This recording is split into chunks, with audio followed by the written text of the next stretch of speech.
Le 10 octobre 2025, un verrou hydraulique tombe au Sahel.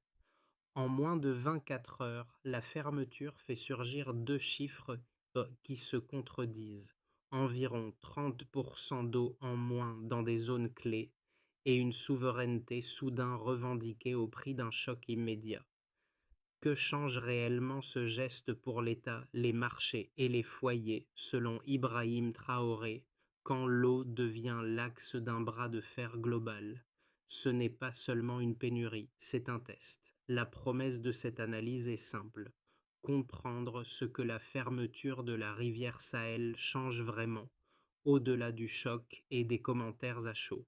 Le bénéfice pour le lecteur tient en une phrase: lire les impacts sans slogan, avec une grille concrète. L'enjeu central est double. D'un côté, mesurer ce que le Burkina Faso peut gagner en souveraineté effective lorsque le contrôle d'une ressource vitale cesse d'être piloté depuis l'extérieur.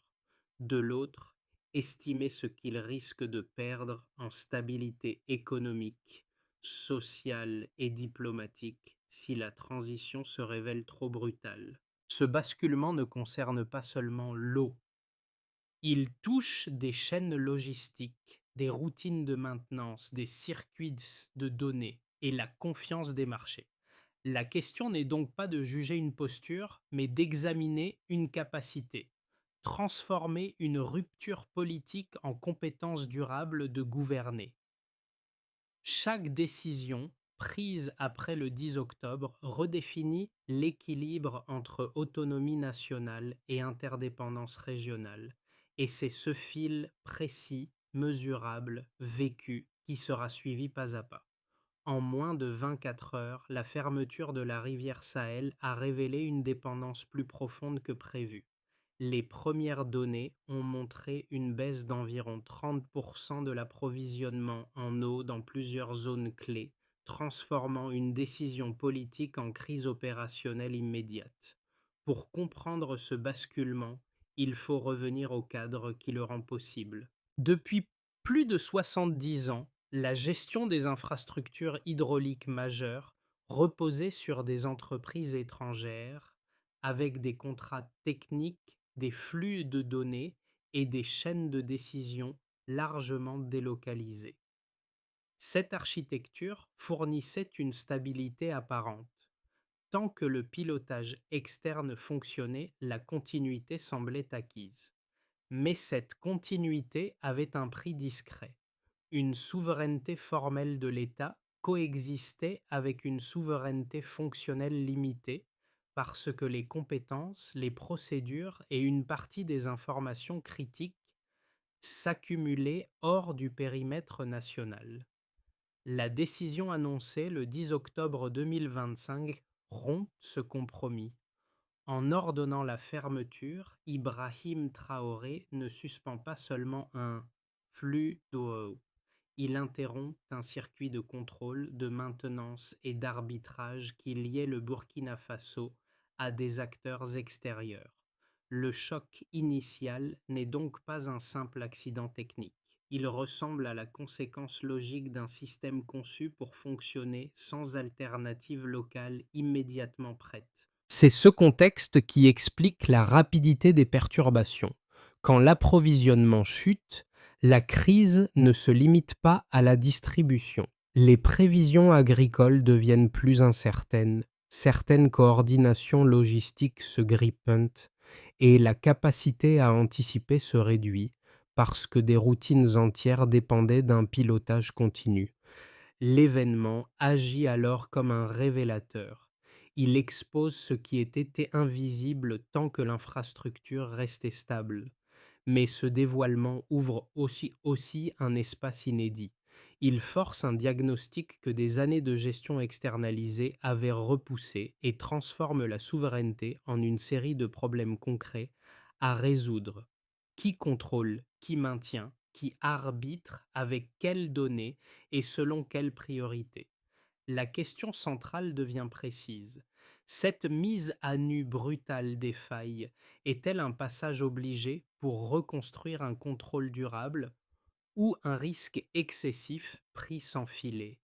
Dans les jours qui suivent la fermeture, la crise prend un visage concret. Elle ne se lit plus seulement dans des communiqués, mais dans des gestes quotidiens, visibles à l'échelle des quartiers et des villages. À Ouagadougou, dans la zone de Tanguine, des habitants se regroupent autour des points d'eau encore fonctionnels. Des comités informels se forment sans attendre d'instructions. Ils fixent des horaires, imposent des règles de partage et donnent la priorité aux familles les plus exposées. L'objectif n'est pas de défier l'État, mais de combler un vide opérationnel immédiat, le temps que les circuits officiels se réorganisent. Cette organisation urbaine agit comme un amortisseur. Elle réduit les ruées désordonnées, limite les tensions visibles et transforme une pénurie potentiellement explosive en gestion collective provisoire. La solidarité n'efface pas le manque, mais elle ralentit sa capacité à devenir conflit. Dans un contexte où l'incertitude alimente les marchés et les rumeurs, cet ordre local devient un outil de stabilité. En milieu rural, près de Kongoussi, la dynamique suit une autre logique. Des producteurs agricoles réactivent d'anciens canaux d'irrigation laissés à l'abandon depuis des années.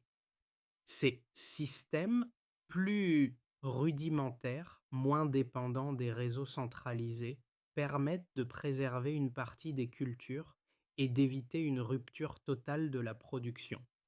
Ce n'est pas une innovation spectaculaire, mais une réappropriation de solutions adaptées, souvent oubliées parce que l'infrastructure centrale rendait ces efforts inutiles. Ces microscènes dessinent un personnage collectif, une population qui n'attend pas seulement des réponses venues d'en haut. La décision associée à Ibrahim Traoré agit ici comme un déclencheur indirect, exposant à la fois les fragilités et des capacités d'adaptation longtemps sous-estimées. Et l'enseignement immédiat est clair. Sans organisation locale, la rupture devient instable. Avant l'aube, l'eau suivait un ordre ancien, stable en apparence, dépendant en profondeur. Après l'aube du 10 octobre 2025, cet ordre se brise et le pays entre dans une séquence accélérée où chaque minute compte. Tout commence par une prise de contrôle. À 06h12, des techniciens burkinabés arrivent aux principales stations hydrauliques de la rivière Sahel. Ils ne viennent pas seuls, ils sont escortés par des unités militaires. Le geste est opérationnel, visible, immédiat. Ce n'est pas une annonce, c'est une action. Dans la foulée, la chaîne de coordination se fragmente. L'eau n'est pas encore le premier verrou qui cède, c'est l'architecture de contrôle. Les routines de maintenance changent de main, les procédures de décision se raccourcissent et, surtout, certaines dépendances apparaissent d'un coup. Le détail qui surprend le plus n'est pas un robinet fermé, ce sont les données. Les informations météorologiques, jusque-là gérées par des entreprises européennes, cessent de fonctionner. Ce point semble technique. Il est stratégique. Sans flux de données fiables, la planification devient un pari. Les prévisions agricoles perdent en précision. Les arbitrages entre quartiers, usages et priorités deviennent plus risqués. La crise prend une autre dimension. Elle touche la capacité d'anticiper. À 08h30, la confirmation publique tombe. Ibrahim Traoré valide l'opération. Le geste devient un message. À l'intérieur, il se lit comme une réappropriation. À l'extérieur, il se lit comme une rupture. Et, dans les deux cas, il déclenche une bataille de récits. À l'international, les réactions se durcissent vite. Des voix occidentales évoquent des sanctions économiques. D'autres parlent de suspension de prêts. La pression sur les circuits financiers est mentionnée. Dans certains commentaires, le mot sabotage circule, pas comme preuve, comme cadrage. Le Burkina Faso se retrouve au centre d'une confrontation, imprudence dangereuse ou souveraineté nécessaire. Cette confrontation n'attend pas l'enquête, elle avance au rythme des intérêts. À l'intérieur, l'ambivalence domine, un soutien populaire se manifeste. Mais l'adhésion symbolique cohabite avec l'inquiétude pratique, parce que l'eau manque vite et de manière inégale, parce que les réseaux d'approvisionnement habitués à des routines et sécurisées doivent improviser, parce que les marchés n'attendent pas les explications, ils réagissent à l'incertitude. Puis viennent les répliques. Les jours suivants installent deux mouvements simultanés. D'un côté, les perturbations s'étendent, l'eau manque davantage dans certaines zones. Les prix se tendent, la nervosité augmente. Les acteurs économiques évaluent le risque d'isolement et de ralentissement. De l'autre, la société s'organise. Des comités de quartier apparaissent, des horaires se mettent en place, des règles se négocient, des campagnes réhabilitent des canaux, des, solu- des solutions provisoires se multiplient. Cette auto-organisation agit comme un tampon. Elle évite l'effondrement local, mais elle ne remplace pas une architecture nationale stable. Elle gagne du temps. Elle ne fabrique pas encore une continuité. La séquence ressemble alors à un basculement en trois temps. Prise de contrôle, confirmation politique, propagation des effets. La question n'est plus de savoir si l'impact existe. Il est visible. La question devient plus exigeante. Le pays peut-il transformer cette rupture brutale en trajectoire maîtrisée sans perdre l'essentiel en route? Avant la fermeture, l'approvisionnement en eau reposait sur un flux continu, centralisé et relativement prévisible. Après le 10 octobre 2025, il devient fragmenté, instable et soumis à des arbitrages locaux. Cette bascule peut être discutée politiquement, mais elle se mesure aussi avec quelques indicateurs disponibles, imparfaits mais révélateurs. L'objectif n'est pas d'empiler des chiffres, mais d'utiliser des repères pour cadrer l'ampleur du choc et la nature des dépendances que la décision a mises à nu. Le premier indicateur est le plus direct. La baisse d'environ 30% de l'approvisionnement en eau observée dans plusieurs zones clés. Ce recul retire près d'un tiers du volume habituel aux usagers. Pris au sérieux, ce chiffre ne dit pas seulement il manque de l'eau. Il dit qu'un système conçu pour fonctionner tant que le pilotage externe est actif perd immédiatement une partie substantielle de sa performance dès que ce pilotage est interrompu. L'effet est structurel, pas marginal. Il oblige l'État à hiérarchiser des usages qui, auparavant, coexistaient dans une forme d'automatisme, distribution urbaine, besoins agricoles, services essentiels, continuité des activités économiques. En d'autres termes, une baisse de cet ordre transforme l'eau en espace de décision politique quotidienne et non en service garanti. La pénurie, ici, n'est pas un simple manque. Elle devient un mécanisme qui déplace la question de la souveraineté vers le terrain concret de l'allocation. Le second indicateur élargit immédiatement le champ. La hausse d'environ 20% du prix du carburant dans les jours suivant la décision. Cette hausse renchérit transports, production et coûts urbains encore en cascade. Ce chiffre compte parce qu'il relie la crise hydrique à un multiplicateur économique. Quand l'eau devient rare et l'énergie plus chère, chaque activité dépendante de la logistique subit une double pression. Acheminer des biens devient plus coûteux, les prix se répercutent sur le marché et les ménages absorbent l'impact par une baisse de pouvoir d'achat. Dans ce contexte, la tension ne se limite pas au robinet. Elle entre dans les marchés, dans les comportements d'épargne, dans la perception du risque. Le carburant est ici un révélateur de vitesse. Il montre à quel point l'incertitude se transforme rapidement en coût, même avant que des mesures administratives ou diplomatiques ne produisent leurs effets complets. La crise devient alors un test de résilience globale, pas seulement hydraulique. Le troisième repère est moins spectaculaire, mais il éclaire les deux premiers. Plus de 70 ans de gestion hydraulique confiée à des entreprises étrangères.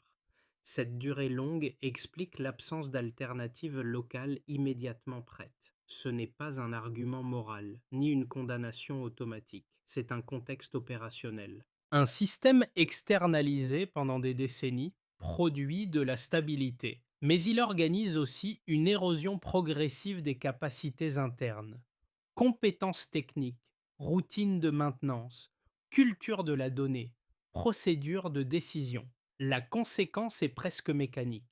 Lorsqu'une reprise de contrôle est décidée, elle est forcément coûteuse au départ, parce que les briques qui rendent l'autonomie fluide ont été déplacées ailleurs. La souveraineté, dans ce cadre, n'est pas une déclaration, c'est un ensemble d'aptitudes qui se construisent et s'entretiennent. La décision associée à Ibrahim Traoré met brutalement en lumière cette différence entre souveraineté formelle et souveraineté fonctionnelle. Pris ensemble, ces trois indicateurs dessinent une trajectoire plus claire. Le choc est réel et mesurable à court terme.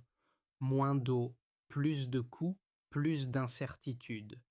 Mais ils montrent aussi que la rupture révèle des dépendances anciennes, donc qu'une transition douce aurait été difficile à obtenir sans un diagnostic forcé. Les chiffres ne tranchent pas le débat politique, ils encadrent les options.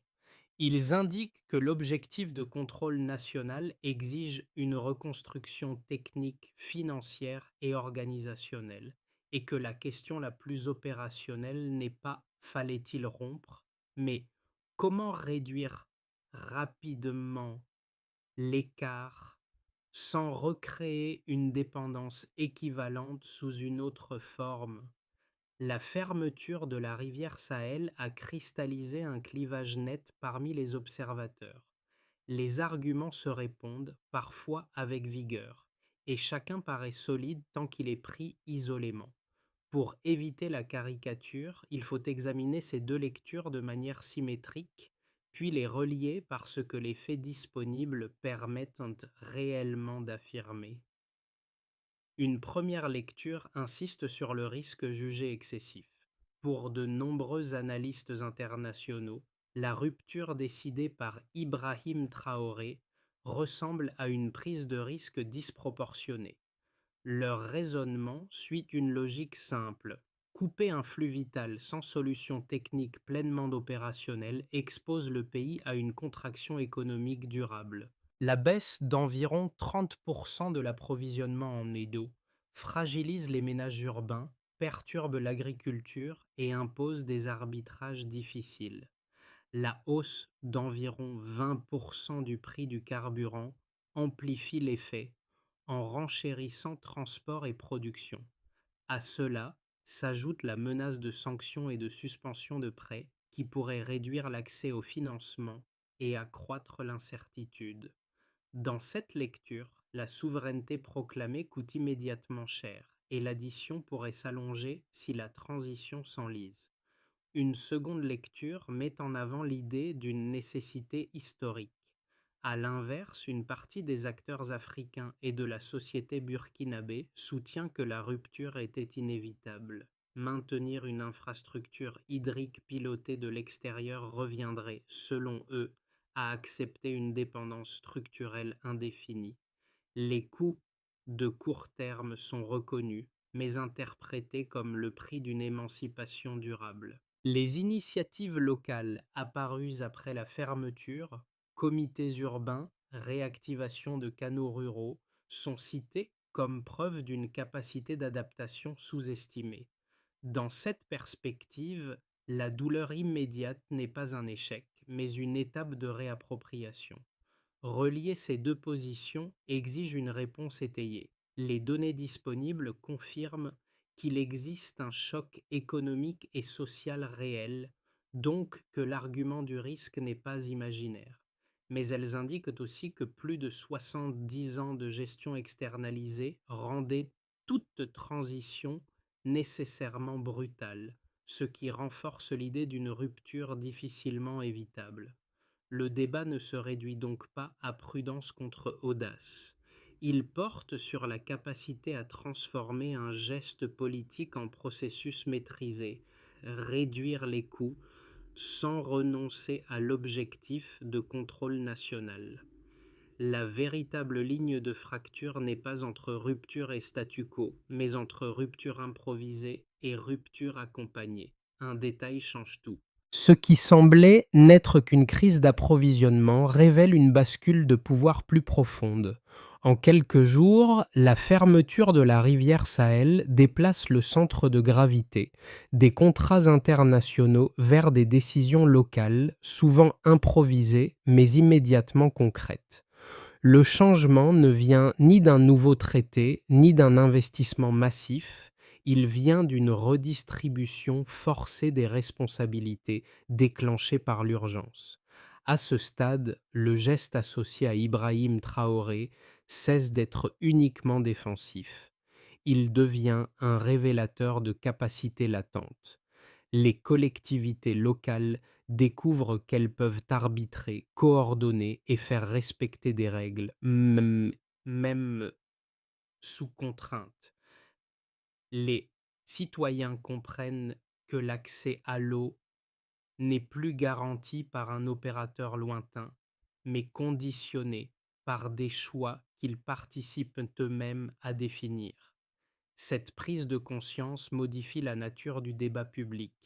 La souveraineté n'est plus une abstraction, elle devient une compétence à exercer, à apprendre, à corriger. Le point médian est cela. La crise n'est plus seulement subie, elle commence à être appropriée.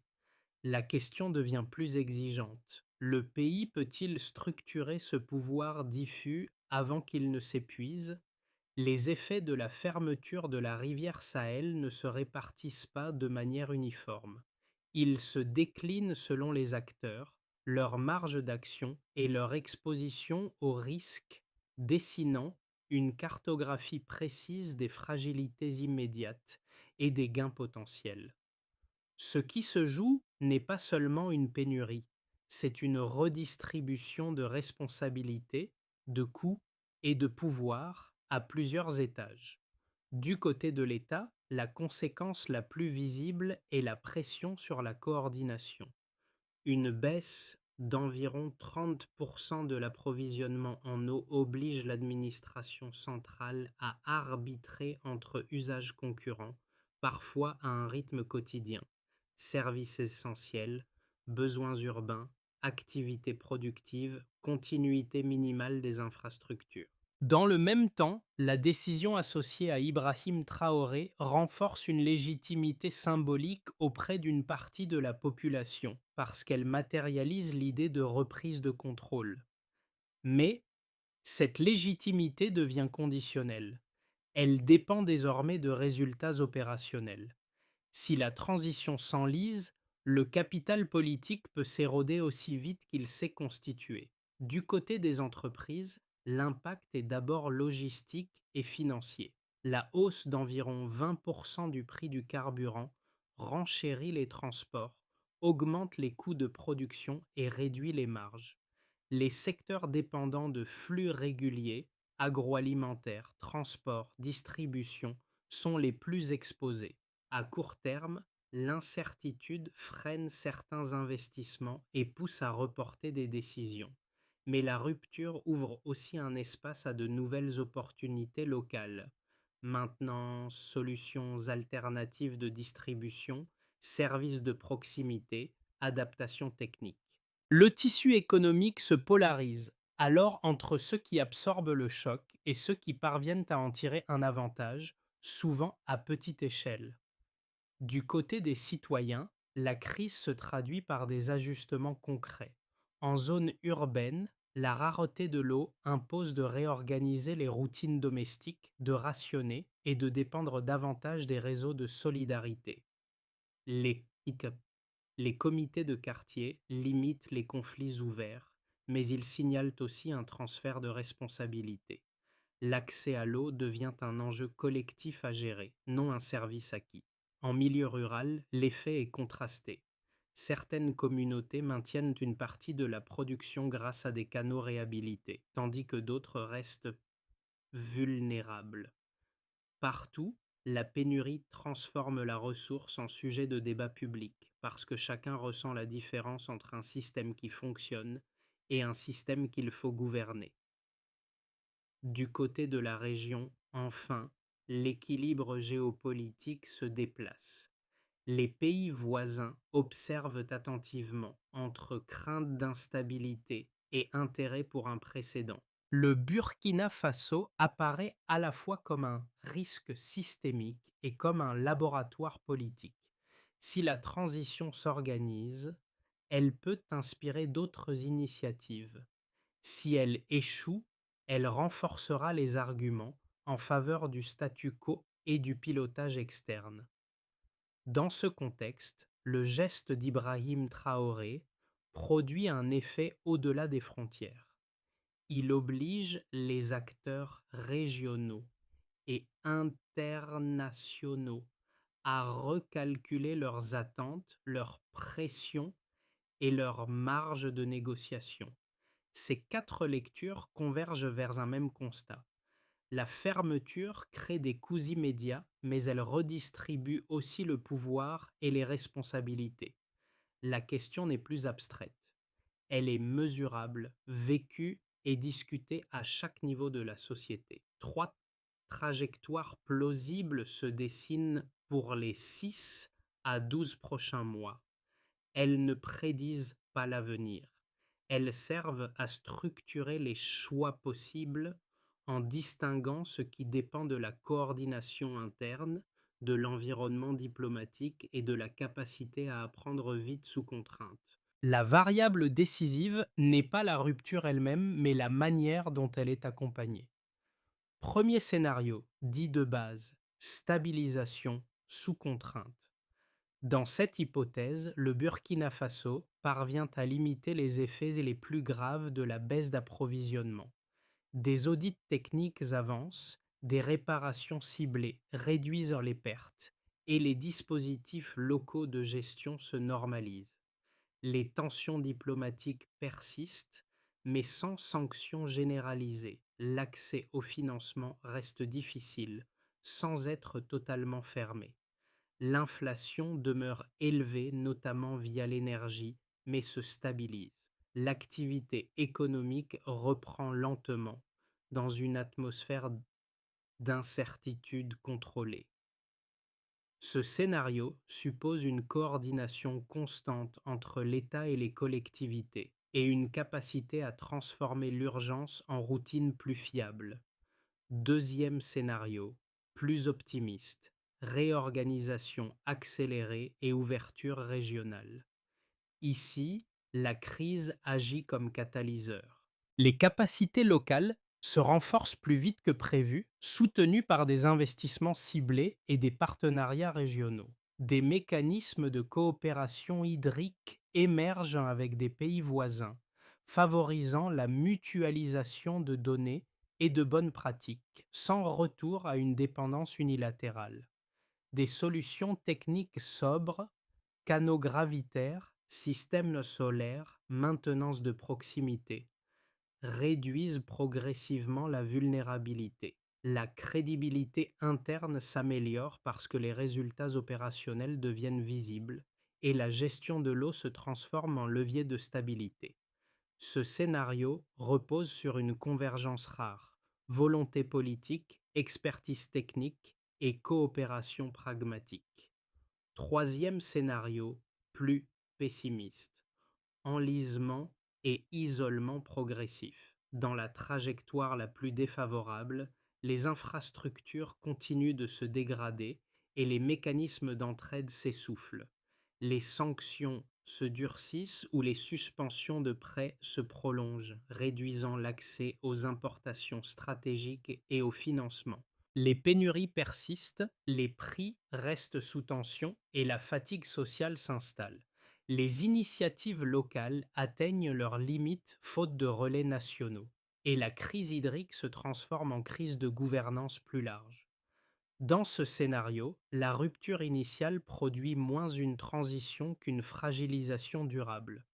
La recommandation de pensée est prudente. Investir dans des capacités adaptatives plutôt que dans des paris irréversibles.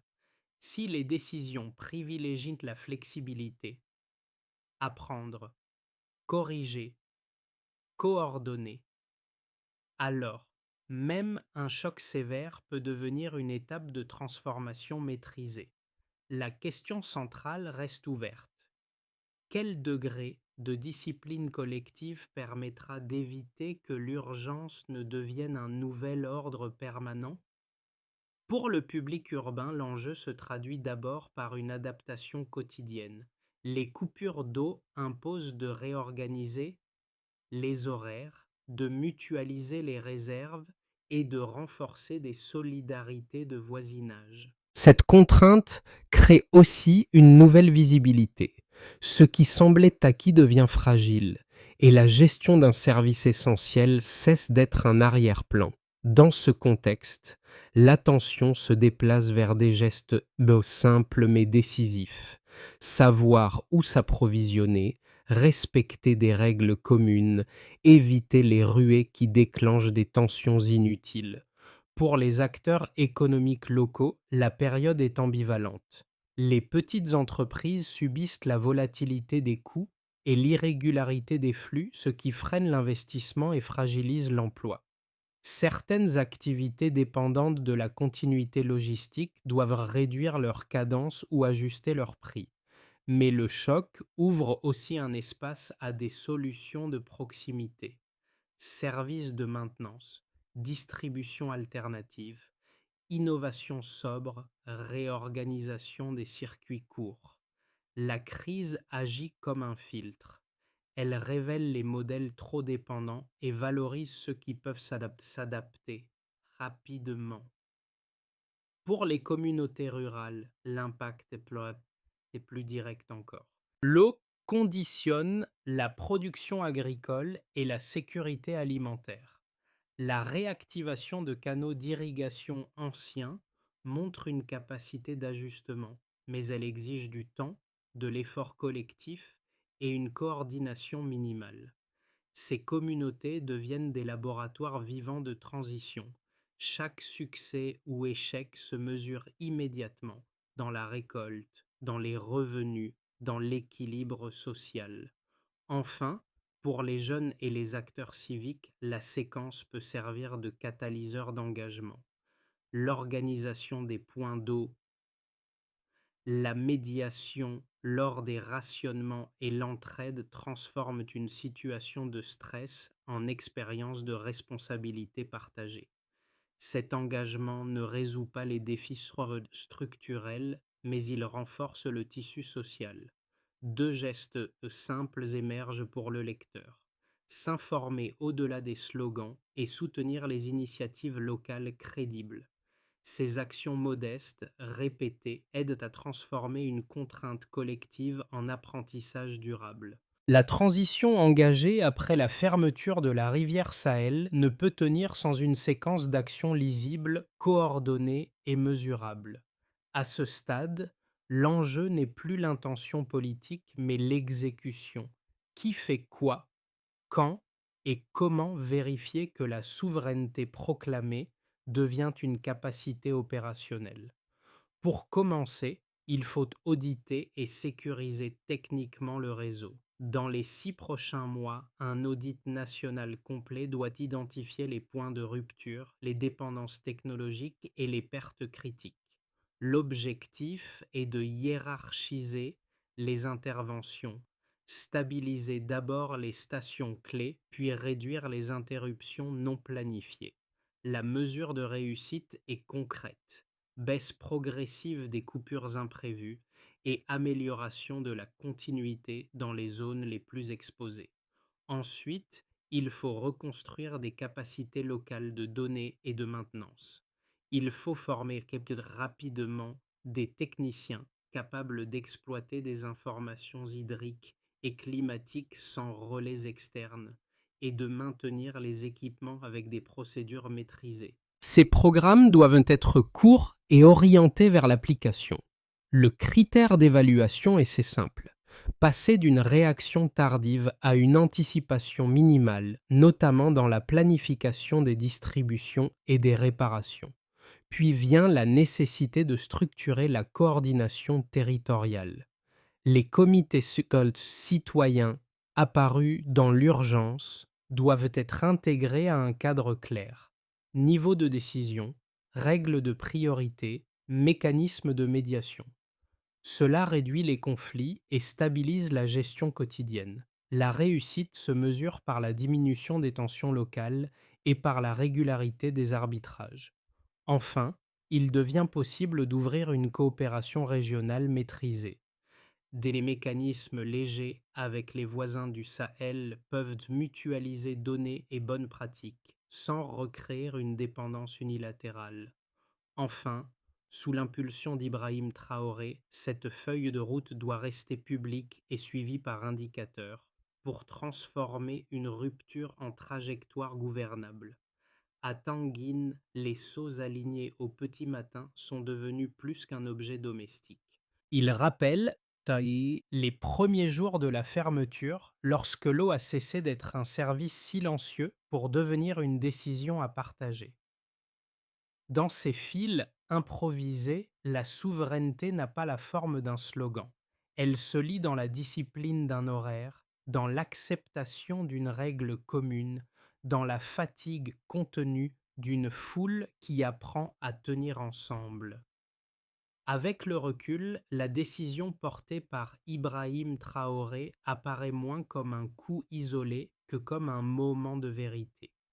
Elle a forcé le pays à regarder en face ses dépendances, ses fragilités, mais aussi ses ressources invisibles, des réflexes d'organisation, des savoir-faire oubliés, des solidarités capables d'amortir un choc avant même que l'État ne stabilise ses routines.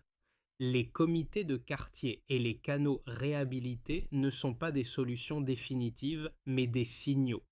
Il montre que la crise a déplacé la responsabilité vers le terrain, là où l'on ne peut plus tricher avec le réel. Le récit n'est pas celui d'une victoire ou d'un échec. Il est celui d'un apprentissage sous pression où chaque geste ordinaire redessine une trajectoire nationale. Une souveraineté réelle commence par un effort partagé.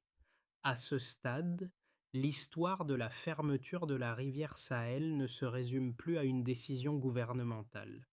Elle devient un miroir tendu à l'ensemble de la société et un test pour ceux qui l'observent de l'extérieur. Chaque acteur, citoyen, responsable local, entrepreneur, analyste, se retrouve face à une même exigence: accompagner une transition sans la réduire à un affrontement idéologique.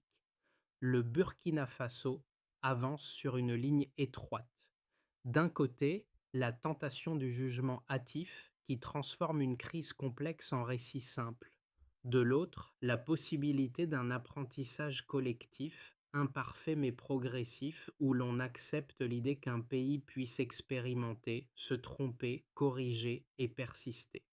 La trajectoire engagée sous Ibrahim Traoré ne demande ni adhésion aveugle ni rejet automatique. Elle demande une attention informée, critique et constante, fondée sur les effets réels plutôt que sur les mots. Soutenir ce processus peut prendre des formes modestes, relayer des analyses rigoureuses, valoriser les initiatives locales efficaces, refuser les récits simplistes qui masquent la complexité et surtout rester disponible au dialogue, parce que c'est là que la souveraineté cesse d'être un mot pour devenir une pratique. La question reste ouverte. Sommes-nous prêts à observer et comprendre plutôt que condamner ou idéaliser?